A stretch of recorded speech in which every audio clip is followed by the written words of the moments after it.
Hey everyone, welcome back. We took a week off because of the power issues. There's no storms tonight, so we're back. I was kind of worried about that coming up the coast, and I was seeing the Saturday, maybe Sunday. Mm-hmm. And I have Mike here from Riffin' for Rookies. I'm back. Thanks for being here, Mike. I appreciate it. From a little like bit of a hiatus there. Yeah, I'd like to give thanks to Zach and a big shout out for filling in for me that 2 weeks ago. I guess it was 2 weeks ago. Yeah, where we just went through a nut buster day at work, and I was just like, there's no way I'm going to make it. There's no way. And Zach, you do not look like you were some kind of nuclear science experiment or anything like that. Bigfoot maybe, but but yeah, you did a great job. I appreciate you, man. I want to see you on here with us sometime. That would be great. Oh yeah, totally. And hey, Joe, let's go ahead and we'll say hi to everybody. We got Big Joe Mansman. Hey Joe, thanks for being here. Jim Maynard, the Card Kitchen, guitar collector extraordinaire, one hell of a good guy. And Sydney Cat's here. Thanks for being here, Sydney Cat. Hope you had a wonderful day. She had a pretty special day today, so we could throw some hearts in there for her. She got to spend the time with her mom. That was pretty cool. And we got White Sox Tom. Been a while, Tom. Thanks for being here. We got Sean, the Jedi Master. What's up, Sean? What can you say with Sean? He's the man. He is the Jedi Master. That's for sure. And White Sox Tom. What can you say? Yep. All the familiar faces coming, and appreciate you guys. I appreciate the support. And new faces. Absolutely. Definitely. And Sydney Cat, I hope you had a great day. I really do. And maybe we'll catch up sometime. Zach, again, I do want to extend my thank yous to you as well, coming in short notice the other day. We talked about Ace Frehley. We had a really good show. Yeah. Ace was something else, man. And since then, all the tributes of other artists that have come out and paid homage to this man speaks volumes. Of what kind of a person he was, what kind of a musician he was. So that was a fun episode to do. And I've been having fun showing some Kiss stuff on the channel. Because again, I'm a big Kiss fan, right? So it's any excuse to show a Kiss record, right? Any excuse, dude. Like for real. All right, so tonight we're going to talk about Supertramp. We're going to talk about Breakfast in America. Great record, one of a classic from that time, and we'll get into that. And Mike's going to show us his copy of the vinyl. We're going to talk about the record, the songs on the record, a little bit about the record, cover art, and we're going to get into all that stuff tonight. Yep, so the members of the band, and wow, how this record broke and then kind of broke the band. It really did. It sort of spelled really the beginning of the end. Yeah. It was the beginning of the end. So where do we start with the album? All right. Well, this is my original copy from 1979. I got this for Christmas of 1979. I got this and one other album. I can't remember the other album that I got, but this was one of my favorite albums of all time. From a band that I really didn't know before this album came out. I knew the songs on it, and they had a lot of radio play in America with the logical song "Goodbye Stranger," "Breakfast in America," "Take the Long Way Home." But the whole album itself is all the way through just a top-notch album. You can definitely tell the songs that Rick Davies did and the songs that Roger Hoskins did. But there was a lot of build-up to this album. It was let's see if I can remember back in the early years. Rick Davies was financed by a billionaire or a millionaire at the time, and it had this guy had a lot of he really liked Rick Davies. He liked his music. He thought he was a prodigy, and he financed the band for the first 2 or 3 albums. And the first album and the second album didn't really do too well. And then they introduced Roger Hoskins into the band. And Rick Davies was more of like a blues kind of jazz influenced person, musician. And Roger Hoskins was more of like a pop and a rock kind of influence. The two of them actually really melded together really good, and they started writing a lot of songs together. And Crime of the Century came out, and Crime of the Century was their breakthrough. Probably one of the, considered prog at the time, but it was where Supertramp really started to come together with Bloody Well Right. And what is the other song? I knew I was going to blank on it. I knew I was going to blank when I said it. It was another one of their pop kind of hits where Supertramp actually started to become Supertramp with Rick Davies and with Roger Hoskins. And it's not Bloody Well Right.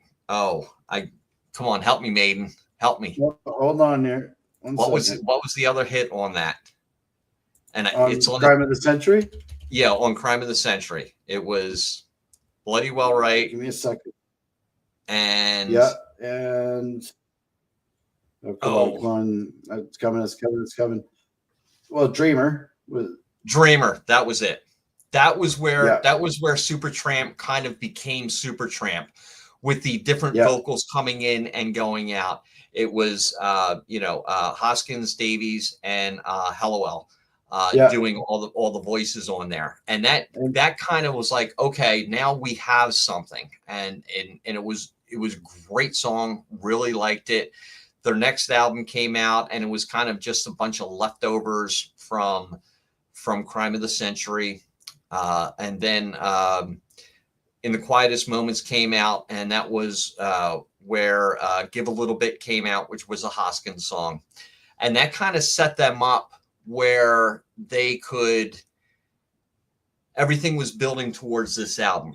They left England and they went to Los Angeles to do all of the recording of this album. And I'm going to read from Wikipedia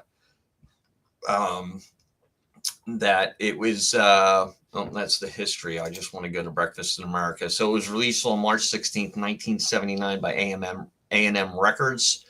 It was recorded at the Village Recorder in Los Angeles. It spawned U.S. Billboard Hot 100 hit The Logical Song #6, Goodbye Stranger #15, and Take the Long Way Home #10. In the UK, Logical Song title track, both were top 10.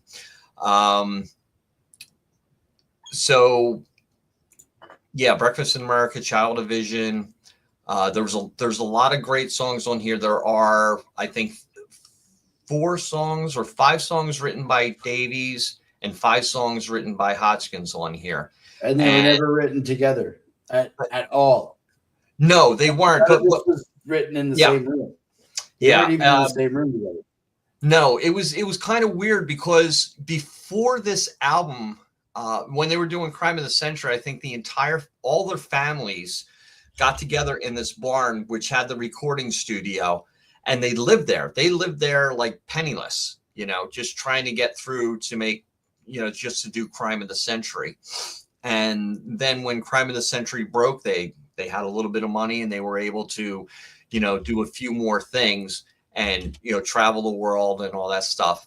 There's a lot of things about this album that kind of built the band and also destroyed the band at the same time. This album sold worldwide 20 million copies. And it's kind of hard to fathom. I didn't even think it was that high. I thought it was probably around 10 million until I started doing some more research on this. Canada, it actually went diamond. It sold 1.5 million copies. So they were very, very welcomed in Canada. I guess Canada likes, higher voices like Geddy Lee from Rush and Triumph. So I guess they kind of adapted to that.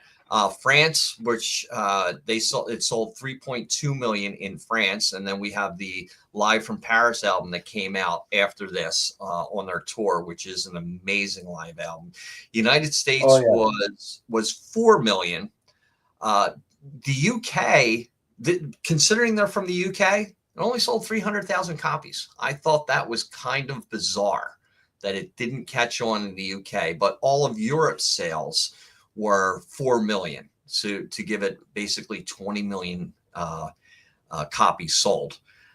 So they went from living in a barn with their families to success that they would have never dreamt. And it kind of pulled the whole Supertramp family apart at that point. What was interesting about this record, hey, Chris? And again, I've been saying hi to everybody as Mike's been talking about the record and the band and the lead up to the recording of this record. So I'm going to take a quick step back, just say hi to a couple of new people that have come in. Sure, go right ahead. And Sydney Cat, thank you for your super sticker. I really thank you, Sydney, it very much. Just quickly, just Shalungus, thanks for coming back in. Xavier Wren, Styx G, Obsessed with Horror, Danielle Davis, all kinds of people. Chuck Dupree, thanks for being here, Chuck. Hey, Chuck. Appreciate everybody coming in and supporting us. Christopher Works, I appreciate it. What's this? No problem. Thanks, Shalungus, for being here. Just for coming in, and everybody appreciate it. Thank you. Yep. When I get going, I get going. Sorry, guys. So okay, we'll figure out how to manage all that. But this is great. This is what we want to talk about because again, I told you this. I know how much you love Supertramp. I do too. Paris was always on the record player at my house. My parents, my parents both love Supertramp so much. So I got into them by proxy. And I kind of want to just pull this up a bit here just for a second. Yeah, sure. And I want to talk about Bob Sennenberg, the drummer for Supertramp, who is amazing percussionist. Yep. Again, not just a drummer, a percussionist. If anybody's really into organ music, they were playing on a Wurlitzer. There's a certain sound that comes out of that. And this record is all about organ. It's all about percussion. And it's amazing. But what's really cool about this record, in my opinion, was the fact that Rick Davies and Roger Hodgson never really talked to each other at all during the recording. No. They would say hi to each other, and that was it. They were like two ships passing in the night because they didn't get along very well. So Rick Davies' vision of something was completely and diametrically opposed to Roger Hoskins' version of what he thought it should be. So there was always that interplay between these two guys, and it really comes up in this record. And this is really what Mike was talking about earlier, with this led up to pretty much the breakup of the band. Because they learned that they could record separately together. You know, it's an interesting dynamic. But another interesting dynamic, I think, is the cover art on this record. Oh yeah, no doubt. This is when bands went all in for the cover, the visualization of the cover, and this is amazing. Go ahead, Maiden, all you. Oh, because I think you have the Art Deco style of you have basically Battery, you have downtown New York, Manhattan. It's all represented in breakfast items. So you have boxes of cereal, you have salt shakers, you have all kinds of cool stuff. And of course, Libby's there. And that's that famous actress. I think her name was Kate something. I can't remember her name. Of course, we just go Libby. And a lot of people, yes, exactly, Jim. That's a good point. I want to touch on this too. The Wurlitzer electric piano. Let's go with that Wurlitzer. Yeah. The Fender Rhodes electric piano. Exactly, Jim. Well put. What a lot of people, especially in America, thought that this was a UK cheeky sort of interpretation of US culture. And it was almost like a satirical version of culture, or how people from England saw American and American culture. And it's not true. It was just that album art was completely detached from that idea. And it's funny that that's what comes up, because it's completely a misconception. Well, when I thought about it, I thought that they were, you look at that and then you flip over the back cover and they're in a diner. And Exactly, right there. Northeast United States is known for diners. I didn't take offense to it at all or anything. It's like, oh wow, they took our diner, motif or thoughts and made it into an album cover. I thought it was very creative, and I didn't take offense to it. I didn't think that that's the way that people in England thought about us or anything like that. I thought it was kind of more like a tribute to the United States. I mean, you're coming into America. Where do you go to eat? First thing, diner. Exactly. They're open 24 hours. And whereas Kate Murtaugh, that came to me, who's actually Libby the waitress, is representing the Statue of Liberty. Mm-hmm. Right, with a cup of orange juice there, the glass of orange juice there. Yeah, it's brilliant. It's a brilliant piece of artwork in a lot of different ways. I really love it. I'm a big fan of cover art on records. Even when I was a kid, I was drawn to those kind of records that had flashy covers with really cool covers, like Kiss, Iron Maiden, AC/DC has some cool covers. Mm-hmm. Black Sabbath did. The Paranoid cover, like, it's fucking awesome, man. We've all been there. If you know, you know. I think I still have that down there somewhere. it's on that level. This album cover for me is on that level in a lot of different ways. It's cool. Like, who would have thought, right? The financial district of Manhattan would be represented by breakfast, right? Like, you know what I mean? It's perfect. And who would have thought that one day, me coming home from school, and my mom had this on the turntable playing it. So it was an album that you would like and your parents would like too, because it was different from anything else that was out there at the time. It wasn't heavy. It wasn't punk. It wasn't prog. It was a combination of jazz and blues and synths and organs, and it's very hard to explain their kind of music. Yeah, art rock. I guess art rock at the time. It wasn't anything that was, good DK, too high end, crazy. Anything like that. It was almost kind of, like maybe on the edge of adult contemporary. Yes, very polished. Yeah, very polished. Yeah. And it showed that, the bands, their main instruments, like we were talking about, are like the keyboards and the organs. Guitar work that was done in there. I mean, Roger Hoskins is a great guitarist, but he's not a flashy soloist. There's no flashy guitar solos on this album at all. Exactly. There are no flashy drum solos. There are no ripping bass lines that come out and hit you.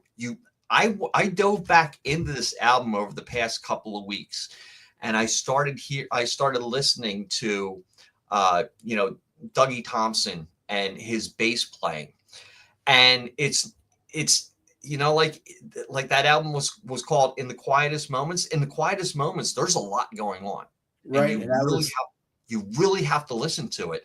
I mean, he's playing some kind of scales in there that I've never heard of before.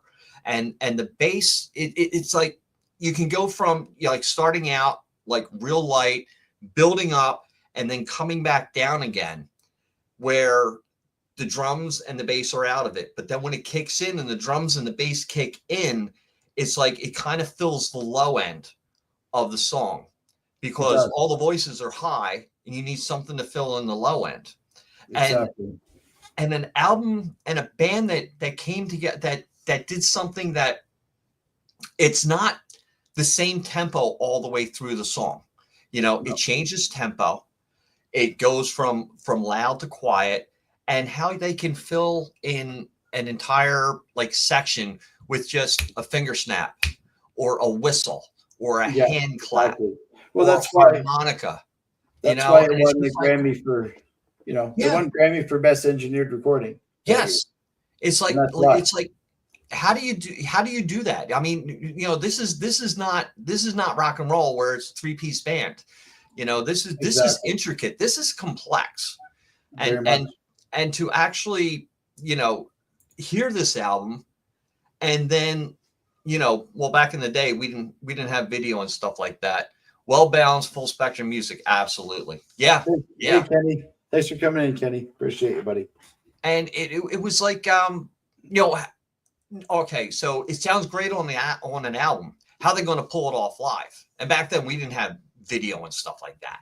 You know, No, they didn't. They didn't have we triggers. had the live album.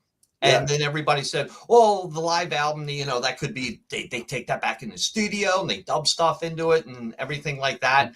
But now, when you watch it on YouTube, it's like these five guys pulled it off, Yeah. and they Well, pulled it off with just the five guys, and they pulled it off so well, and it was still full. You know, the sound was full. It was there. It didn't, you know, some bands you go see live and it's like they can't pull it off. They can't pull it off, and you know, it's amazing. It's amazing how they did it. no, it is. And you know what's interesting is ever since the cat came out of the bag on Kiss Alive, hey, everything's overdubbed in the studio now. Remember, like, oh my god, it's not live. Yeah. That's where that comes from, right? But even like if you look at Paris, for example, the live album from that tour, man, like Long Way Home. Yeah. It's like 3 times longer than it normally is. It's such a great song.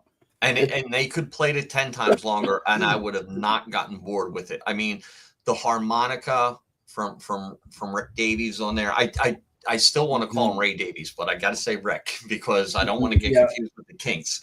But yeah, I mean, his musicianship, even though he just plays the piano, keyboards, harmonica, and the one thing here's the one thing about it is when they do Goodbye Stranger, when he starts off in his voice, an early morning yesterday, I was up before the dawn, and then it went to the high voice. I thought, oh well, that's Hoskins that came in. Oh no, it wasn't. No, it was Rick Davies going to a falsetto voice. Yeah, Because and he was so good at it, man. It was like right. I didn't realize it until I saw them perform it live, until I saw the video. You know, and I thought that was just okay. Roger Hoskins coming in with the high part, but then no, it's Rick Davies, and then Hoskins comes in, and Hellowell comes in, and it's like now you have the 3 voices in that, and then Rick goes back down to his low voice, and Hoskins and Hellowell are still in the falsetto voice. Well, Hoskins doesn't have he has a falsetto voice, but that's his voice. Yeah, you know? He sings that high. Right. He sings his voice. You know, it's like, oh, Pat goes, I hate when people sing in that falsetto voice. You know, my wife, I'm sorry. I hate when people sing in that falsetto voice. It drives me crazy. I said, no, Roger Hoskins, that's his voice. That's his voice. He has a high voice.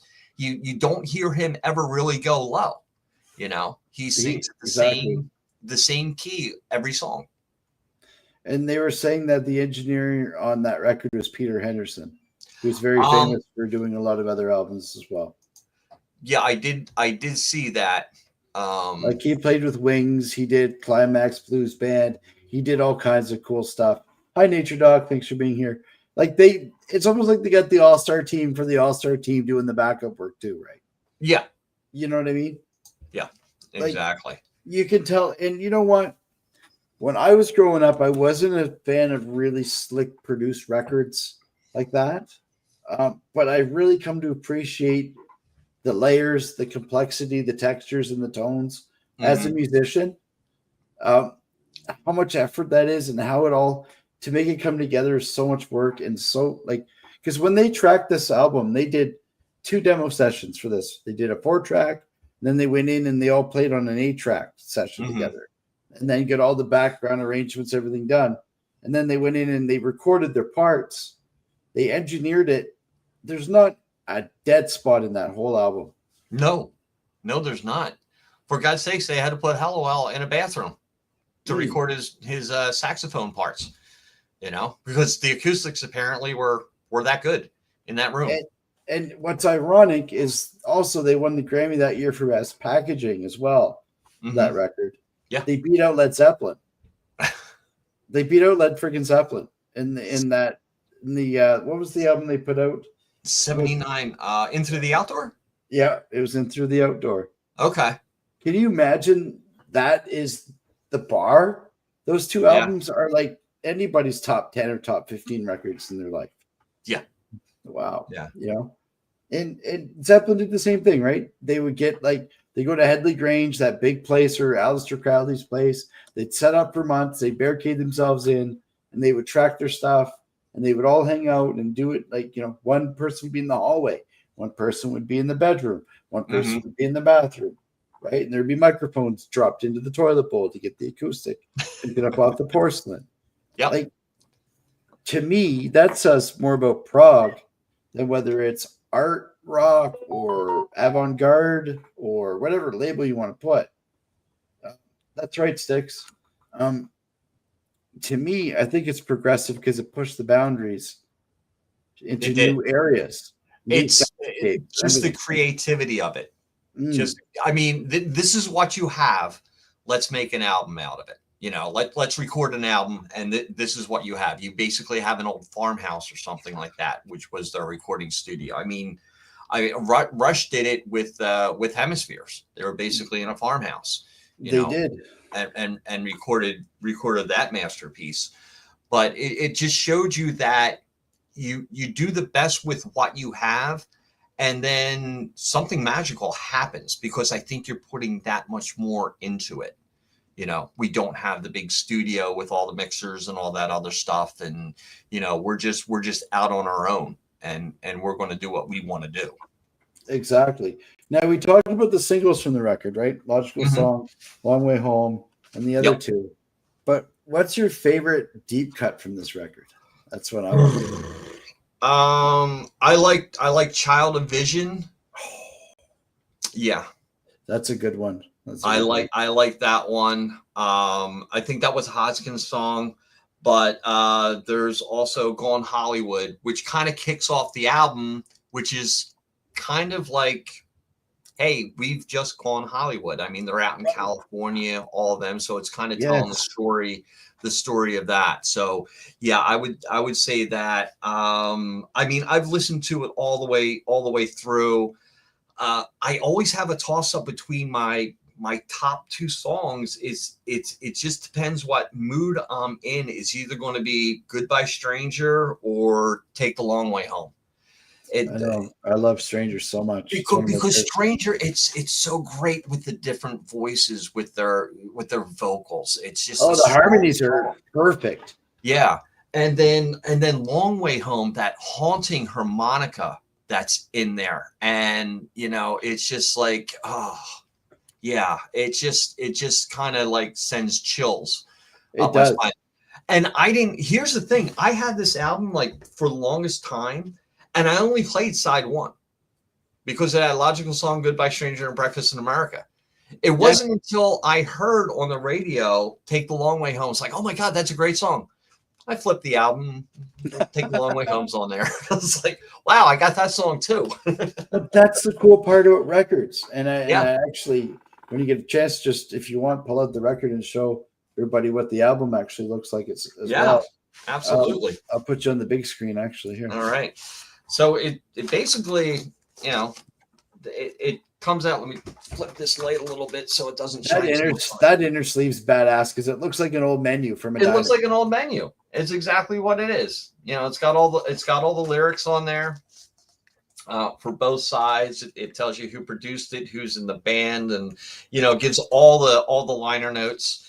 And then the album itself. You can tell I haven't played this in a long time, and you always keep your albums. Oh man, look at the scratches on this. Oh, it's so bad. Well loved. Oh, it's so bad. You can probably, I don't know if you can see some of the scratches on there, but there's a nice deep one right over here. There's a nice deep there's a scratch thicky. Yeah. Oh man, that's when the needle slipped out of my hand or something like that. So yeah, so there's the front cover. They have. I love that label. Yeah, and then the back cover, it's like looking at the city now, looking away from the city and looking. Exactly. Yeah, I mean, it's the way they did it is just absolutely amazing. I see 1, 2, 3. If I put this on, this is going to snap, crackle, and pop. Oh yeah. Wow. If it doesn't track your needle and just Uh, through your needle. well, you know what? It is 46 years old. So Exactly. So you know what? There's nothing wrong with that. And the Canadian version of that album actually has the A&M logo and not Libby on the logo. Oh, on the okay. label. Yeah. Does it even have A&M on there? I didn't even notice that. Oh yeah, on the corner, very small, it has the A&M logo on there. But Yeah, Maynard says nothing a penny on top of a stylus won't cure. We've all been there. Oh, Jeff. Many times. Yeah. Penny, sometimes you had to go with a nickel. Yeah, yeah, exactly. Because a dime wouldn't do it. Dime was too light and quarter was way too heavy. And then next thing you know, you take your record off, you put it away. The next time you're like, holy shit, why is there this white line on this groove of this record? Dude? Why is that? Yeah. I might have played this too much. Yeah. Actually, I've got my little turntable over there, and I'm tempted to just, plug it into the computer and fire it back up again. But, I had different turntables for that, actually, with different needles, guys. I have a cheaper needle, which doesn't pick up as much snap, crackly, pop on a cheaper table. Then I put scratchy records on, and then I have a really high-end table with an Ortofon blue needle that's like $700 that I only put new records on. Right. So it works out that way, and it's just a flick of a switch for me. Or just go into the other room and put it on the other table. But I still love scratchy records. To me, that has character. That has life. That's been played. That's been loved. Yeah. Oh, thanks, Danielle, very much. That's so kind of you. Oh, I just remember what the second album was, I think I got for Christmas that year. I think it was Candy O by the Cars. I think that was the second one. Oh, another great record too, right? Yeah. Now, to me, I think I asked you what your favorite deep cut was. Mine go ahead. What's yours? Mine was, and it was written by Davies, and it's Gone Hollywood. I think that's it really encapsulates the whole thing from the band, and how he goes there, he goes to Hollywood, he goes to LA, he doesn't get any success, and then he finally gets success when he's just about to quit, and now it's the big guy on the boulevard, and it's the same kind of story for all bands. Right when you're about to quit, right when you're about to give up, and you're like, you know what, I don't want to play this gig for 4 more people in a bar for peanuts anymore. But that one person that's in that bar may be somebody important that may say, hey, these guys are pretty good. Yeah. That's all it takes. I mean, you don't stop on your dream. That's what it comes down to. Just never stop. No, man, you throw it all in. And I'm telling you, if I didn't make it, but you know what? Had I not tried, I would have regretted it forever. Exactly. So I don't look back on it with any degree of regret. I tried. I did really well. We did really awesome. But, it is what it is. Now, to me, another really good song that I think would be a close second from this record isn't a single either for me personally. And it's just another Nervous Wreck. Oh, okay. Okay. And I think to me, it simulates or talks about Rick Davies' relationship with Hodgson and that standoffishness, that bitterness that was starting to develop between these two brilliant minds. Because again, it was like, whose really band was it? Is really what it came down to at that point, right? Well, we can debate that because, Rick Davies was the only original member at that time of the band. Hoskins came on, and without Hoskins, Davies, we would have probably never heard of Rick Davies. Then it came to the point where, who's writing the hits, and it's majority of them are written by Hoskins. Well, I see the similarity, right? I see the similarity between Lennon and McCartney. I see the similarity between Paul Stanley and Gene Simmons, between those two as well. Right. There's always, we're in it for us, but there's always a competition who's really the power behind the throne. kind of situation, right? And it also came down to the record label and the contract that they signed. You got 100%. You got 5 members in the band. You think it would be 20% each person? No, this is what happened. Davies got 33%. Hoskins got 33%. And the rest of the band each got 11%. Yeah. So that gets you up to 100%. So the other 3 are just hanging on to see what these 2 guys are going to do. It really became that, unfortunately, for the other guys. It did. Those guys were not going to leave the band. It was going to be like, okay, who's going to leave first? Is it going to be Hoskins or is it going to be Davies? Well, Davies would not. He would that was his band. It didn't come down until did you ever see the concert from Berlin? Hoskins' last performance with Supertramp? No. They made the announcement. John Hellewell made the announcement, and that's when Hoskins went into "Give a Little Bit." That was the song that he played. So it was pretty much, the rest of the band kind of like stepped back, and you can see that Hellewell, he was just like beside himself. He's like, what am I going to do? Rick Davies wasn't even on the stage at that point. And so check out Supertramp Berlin concert. It was the last. We will, and we'll put a link in the with Hoskins. Yeah. I'll make a note of that, Mike. Thanks. Yeah. So if you want to see it, and it was a great concert. I mean, on stage they were professional. I mean, Davies and Hoskins, they were professional. I don't even think they looked at each other at one time. It was a great show. They had a couple more players on the stage. They had another person that would do the woodwinds, the saxophones. They had another keyboard player on there also. But yeah, it's kind of when it's like I couldn't get into Supertramp because there wasn't any new product coming out. Their next album that they put out sold like 2 million copies. And then after that, Hoskins was gone and he was on his solo career. So it wasn't the group itself. So I guess I got into Supertramp on the tail end, but at least I got into them when they were still a thing. Yeah.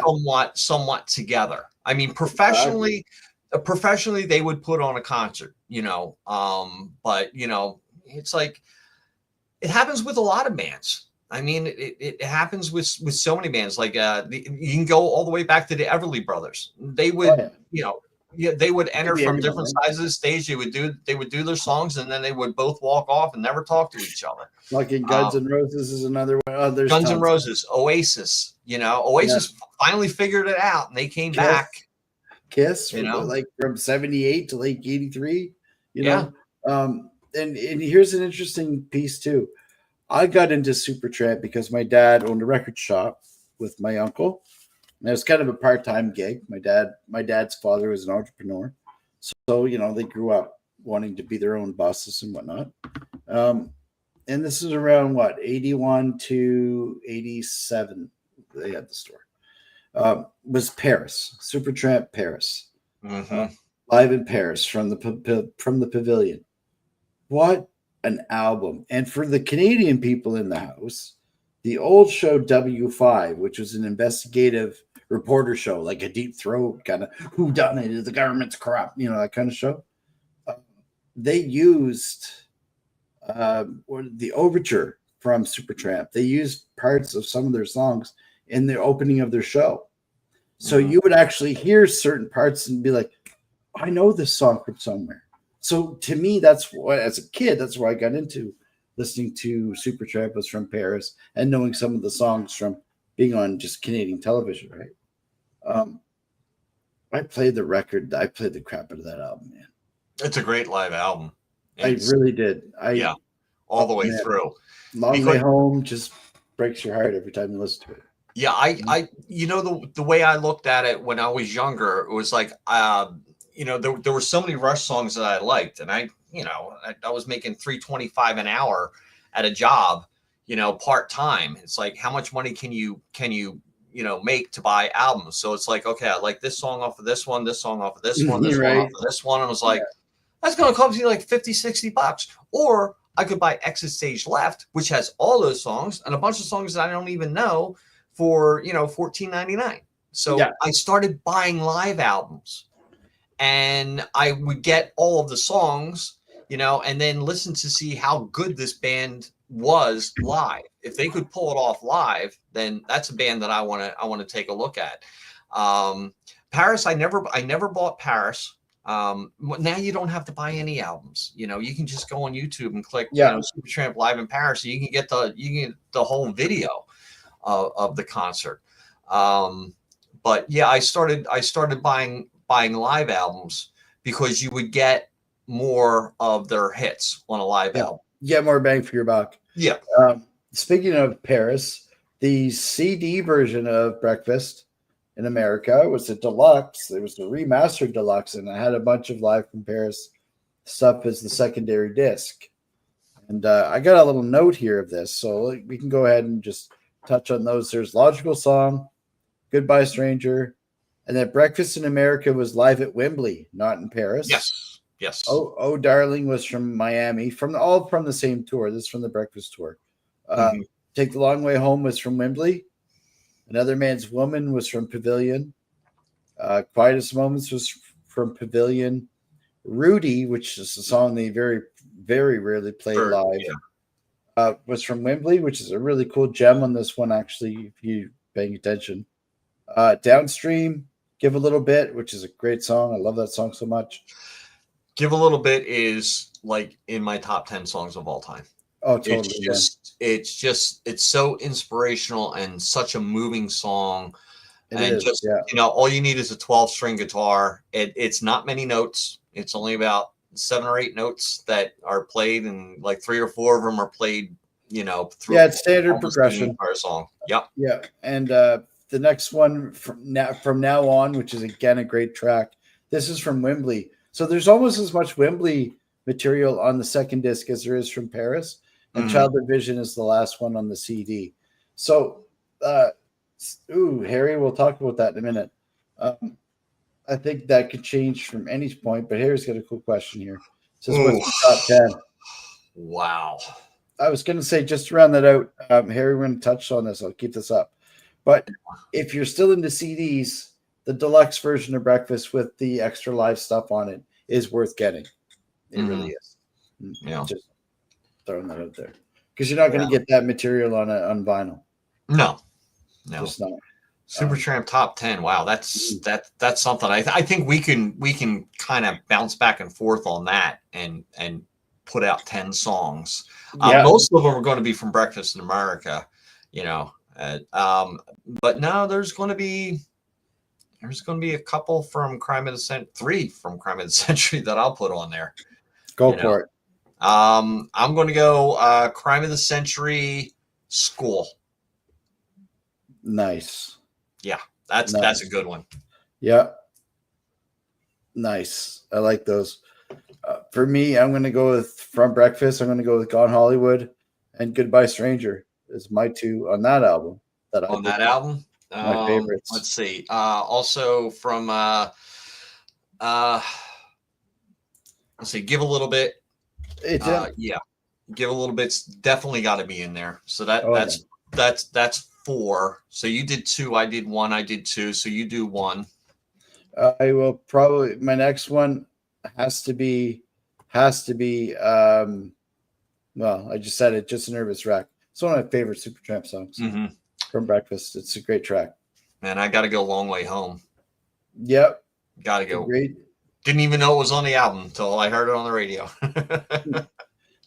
And Childhood Vision is another great track. Yep. Dreamer. Yep, definitely. Oh, Dreamer. I believe that Dreamer is the one that went full Supertramp with all their voices. It went full Supertramp and laid the groundwork for the rest of their albums. No doubt. Oh, totally. And Bloody Well Right. It's got to be on there for sure. And then what about Fools? I go with Fool's Overture, man. Yeah, that's a good one. And you already went with Goodbye Stranger? I did. I got to go Logical Song. I mean, just think about that song, dude. think There's of this, 10. the lyrics in that song. It's like, when I was young, I thought that life was so wonderful, it was magical. You don't know what's going on. Then they sent me away to teach me how to be logical. And it's like, okay, now you're getting your mind melded. And he just wants to know what the hell is going on, who I am. Yeah. You know, Why are you stripping me my humanity, becoming a robot? Yeah, basically that's what it comes down to. You know, it's Right. like, oh, you can't be this, you can't be that, you have to be this, you have to be that, you have to be structured in this way, you can't think that way. And then when he does that, tell me who I am 4 times, and he raises his voice each time to the point where it's almost a scream, and his voice doesn't crack, even live. Even to now he can still do that song. It's like wow, it's just, you know, it sends chills up your spine and really starts to think. You start to think, it's like, wow, that was my life too.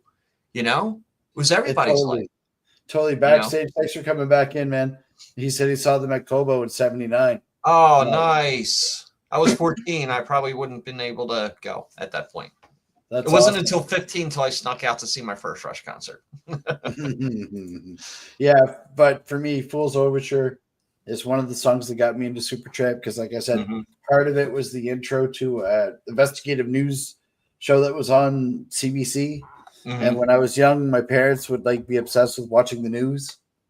Yeah. And it was always like, it was on Sunday night. And I was like, when I heard that on Paris, that 10 minute, 15-second masterpiece, I was like, this is where it comes from. Yeah. Holy shit. Yeah. I am here. Yeah. And I'm here for it. And then, you know what I did?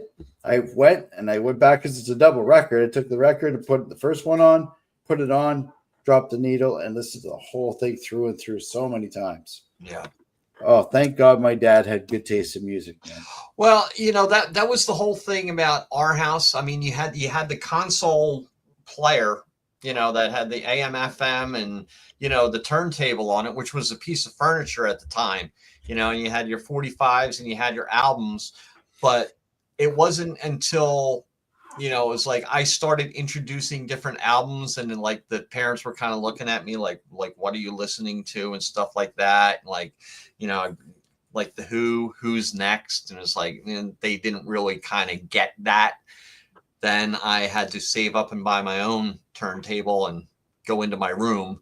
And if it was too loud, they say, put on the headphones. I was like, I can't put on the headphones. I have to listen to this. I got speakers everywhere, you know? And you had that big curly cord. You had to sit 3 feet from the curly cord. Yep. And the phono jack was like this effing big. Remember that? Uh-huh. Oh yeah. Yep. And you're like this. You're looking at the album cover. You're like, this fucking sucks. You know? Yeah. I mean, I need to have speakers everywhere. I mean, I hot wired my whole thing to add more speakers and stuff into it, because it only had so many inputs. You know, I was running wires from speakers to speakers. Oh man, I remember those days. Those were the best, man. You had right and left. And remember, you had A and B. Yeah. Now, if you were a real cool guy and you had another set of speakers, you got 2 A's and 2 B's. You were rocking, man. Yeah. Yeah. Yeah.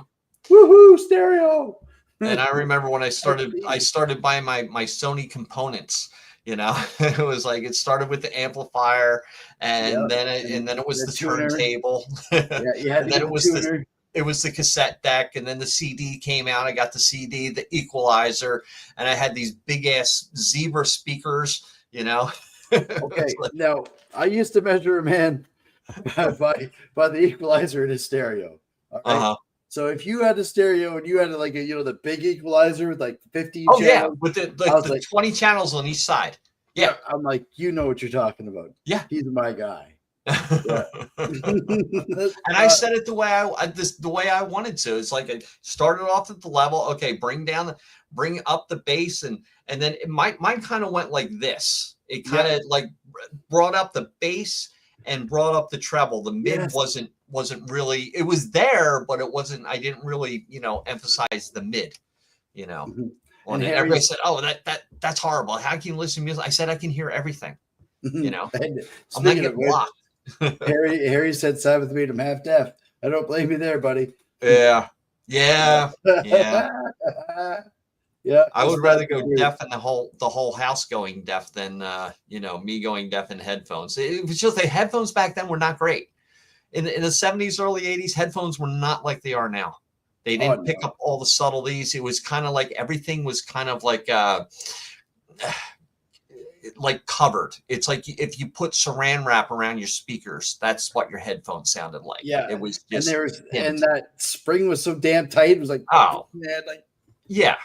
I mean, yeah, it was metal springs and crap like that. It was like, yeah. yeah, it was kind of like a torture chamber. It was like It's like it was digging like into going my to the head. electric chair and Yeah, putting that thing on. it's digging into my head, man. Make it stop. Make it stop right now. Oh my gosh, it's so true. And you know Yep. what's interesting?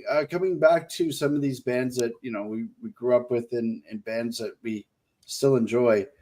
I always used to love to explore the musicianship of the members of the band, what other bands they were in, either before or after, Hmm. or you know what I mean? Like, um, what did they do after they were in this band?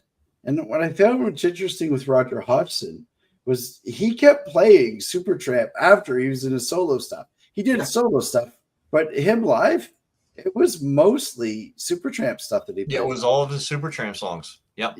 You know, so if you're a real super fan from that band, you could go see Roger or Rick Davis play as Supertramp, and then go see Hodgson do his Supertramp songs. Hmm. So you kind of got both, I guess, right?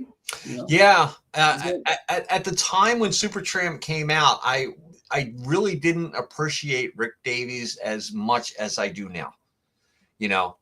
From seeing the videos and stuff like that. I mean, even him playing the harmonica and going back to keyboards and all that other stuff, like instantaneously, because everybody think, oh, anybody can play the harmonica. No, you can't. No, No, you can't. no, you can't. You just can't. No. You can pick up a harmonica and make sounds come out of it, but to actually make a string of sounds that can actually play a song, like long way home, exact. I mean, that's the one where I think that's probably one of the greatest Oh, the harmonica intro to progressive that song is harmonica insane. songs that are out there.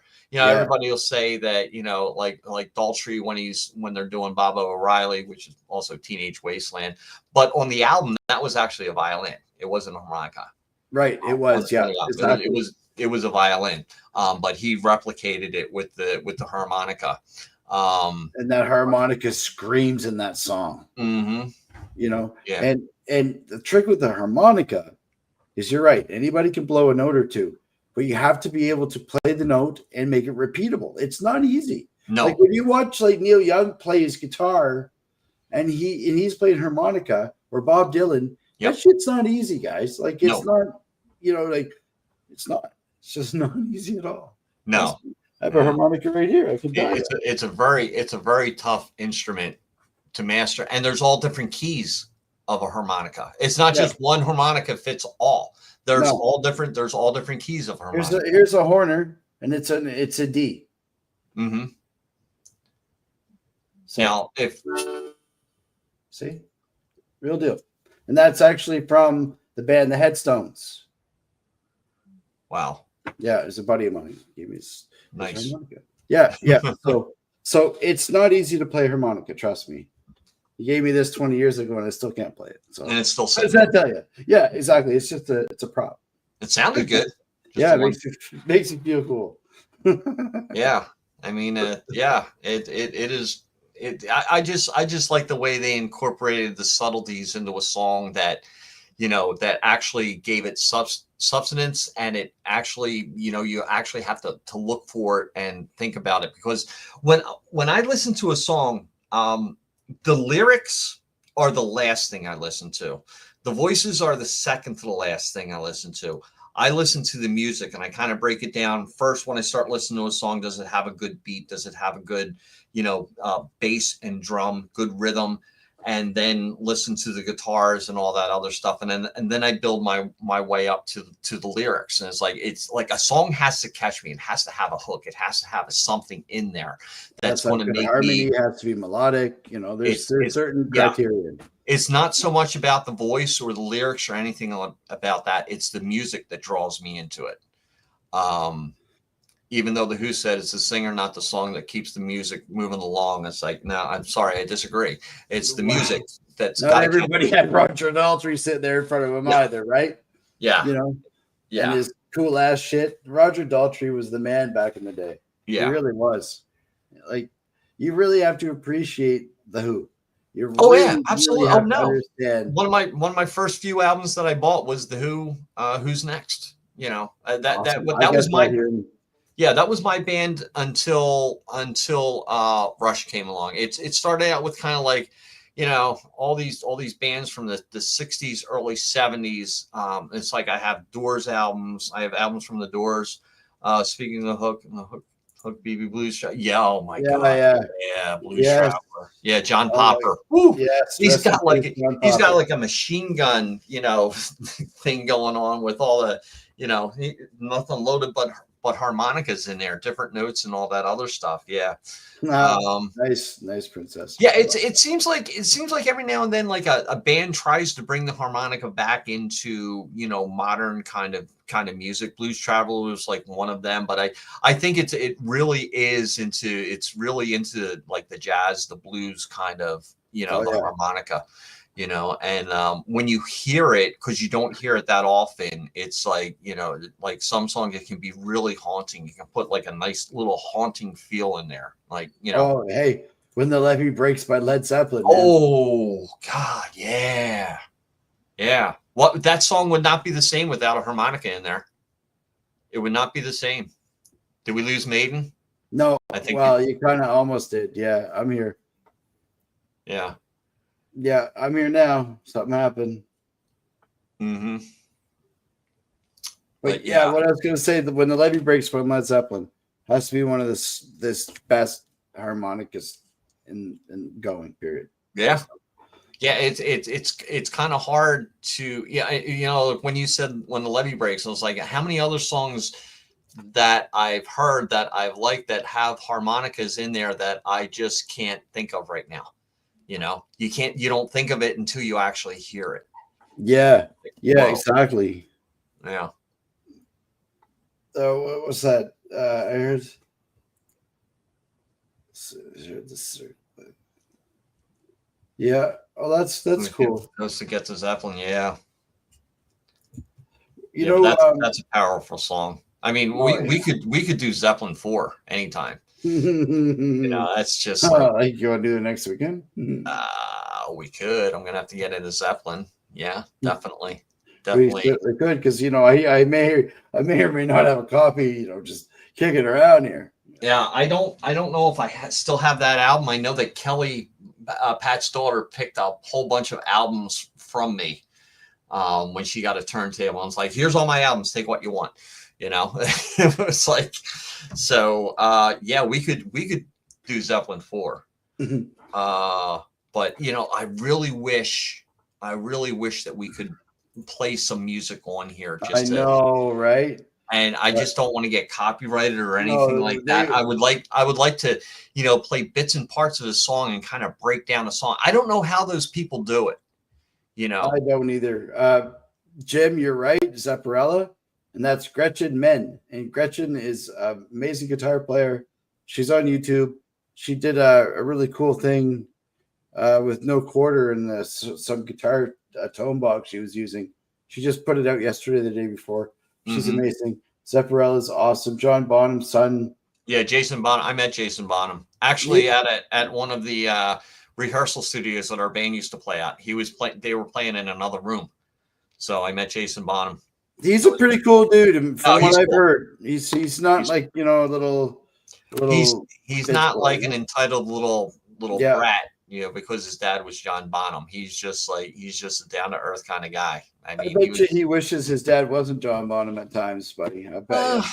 Well, you know what? Jason's doing pretty damn good for himself. Oh yeah, no, he is. He's a great drummer in his own right. He's played with all kinds of different guys as well. And Jim said he's met Gretchen Men before. That's awesome. She's awesome. She does an acoustic version of Going to California on a Martin acoustic. And she's using a double drop detuning. And it's amazing just to watch her 5-finger pick and just it's a piece of art. It's really cool. Thanks for bringing that up, Jim. That's awesome. I'm glad you guys are all here. This makes it fun. It is fun. It's fun. Before you guys go, can you hit the like button for us, please? And we're gonna talk about Let's Up in 4 next weekend. And if you like Let's Up, great. If you don't, hang in there. There's going to be other cool bands we're going to talk about. Yeah, put comments in the chat of who you like to talk about, like us to talk about. I mean, I'm very eclectic. I'm very diverse. I don't have one type of music that I listen to and say that's it. I go anywhere from Buddy Holly to Metallica. Me too. Yeah, and I mean, Richie Valens comes in there too. Hell yeah. Richie Valens and Physical Graffiti. Oh, that's my favorite album. That's my favorite Zeppelin album. Yeah. Like I've been smashed. That's right, Sticks. Thanks, buddy. Everybody says Zeppelin 4. I say Physical Graffiti. Now, I would actually venture to say the first record for me. Okay. All right. The first record for me saw that old bluesy jazz, like that old bluesy jazz rock, man. I love that stuff. Well, if you ever saw the first time they played that in front of, like, in a studio with a bunch of people around, everybody's looking up like, what the hell is this? Oh yeah, that was on the Danish TV special. Yeah, they're like, what the hell is this? They didn't get it. They had no idea. So all right, so Maiden, in your can you remember the first song that you played that was a cover song from another band that you played live in front of people? Detroit Rock City from Kiss. Nice. Yeah. Mine was Communication Breakdown. That was one of them we played too. Another one was we played Detroit Rock City. I mean, there was like a certain set list that you just had to play. You just have to. Into the Void from Black Sabbath was one we played a lot. Oh my God, there's many. Raining Blood from Slayer. Oh, we did all kinds of stuff, man. Yeah. We played Tool songs, not very well, albeit, but whatever, we tried. Yeah. Tool songs are tough. Yeah. But any Black Sabbath stuff, love it. I love all that old stuff. Dude, we could talk Count Basie and we could talk jazz tomorrow too. It all depends on what you guys want. If you guys want Zeppelin, we'll do Zeppelin. So, and if I don't know it, I'll do my research during the course of the week. All right, this is what, my 4th episode on here, or 5th? It is. 5th different Rush shirt. Here we go. And Backstage says, if you're an Aussie fan, my niece is working on the music with Bob Daisley. She owns one of his bass guitars. Oh, nice. Yeah. Bobby was a great bass player, man. Like, And you want to know something else? I watched a thing with Tommy Aldridge, who played drums for Ozzy, played with Bob, and he says a lot of good things about that band and those guys, Randy Rhoads and Lee Kerslake and Bob Daisley and Donnie Air, and like a lot of people speak highly of these guys. That's pretty cool backstage. That's really awesome. Yes, Sticks. I do like Stevie Ray. Yeah. Yeah. Oh, yeah. No doubt about it. How can you not? Like, you'd have to look for your soul if you didn't. Yeah. Honestly, you know. But you know, like, there's so many other cool bands that were out in our time. We're good. We're just keeping it fun, keeping it light, and I really enjoyed this breakdown of Breakfast. I love this record. Thanks for bringing it to the table tonight. And what a great suggestion, man. I mean, it took a few weeks to finally get here. There's so much stuff that came in between. Right. You know. Yeah. Oh, and we didn't even talk about Maiden doing a tour. Yes. We haven't even talked about that yet. We haven't even talked about that. So yeah, I think we need to start incorporating a few more things before we go into a deep dive and stuff like that. I mean, Maiden tour, Rush. Since we talked, it was only 7 cities. Now they're basically touring the entire United States. Philadelphia twice, you know, and there's a lot going on. I was going to bring up my rock notes, but I forgot them tonight because I just got back from my mom's. Because Sunday nights, I only get home like 10 minutes before the show starts. So I got to get a little bit more organized. Plus, the World Series this week, I really slacked. But we'll get back into the news. Got a lot of good stuff going on. Somebody mentioned to Gene Simmons, today or yesterday or something about his tribute to Ace Frehley. said something like, well, you could have invited him to the last show at Madison Square, and you could have invited Ace and Peter onto the stage, and kind of gave him some shit for that, right? Like, how much of a good friend are you that you didn't invite your friend to come play the last show for Kiss? Now that he's dead, that's on you. That's what was said. Wow. And Gene said they were asked and they declined. And I've always heard that Ace said he wasn't going to do it. Right. And so the people that are like run their mouths and they don't know what they're talking about in some of this stuff, it's really unfortunate. These people are real people. And if anybody was friends with Ace Frehley after Ace left Kiss, it was Gene Simmons. Like, Ace Frehley's backup band that he recorded the last 4 albums was Gene Simmons's road band. Mm-hmm. So, like, you know what I mean? Like, people don't know what they're talking about. And it's all money. You got it backstage. And the price wasn't right for him, you know? Yeah. And Peter, say what you want, man. Peter Criss is always going to be the drum beat for Kiss. He's always going to be that guy that got me into playing music. And he had that swing sound, right? From Detroit, Rock City, to all the way from Love Gun. You really got to listen to his drumming really to get it. It's not straight ahead. There's nuance, there's complexity. It's like Bob from Supertramp. If you like a band and you like a musician, get right into them. Get right into them. Find out what they eat. Find out who they inspired them. Find out what bands they liked when they were a kid. Find out what music they like to play. And that'll give you a good sense of where things are going.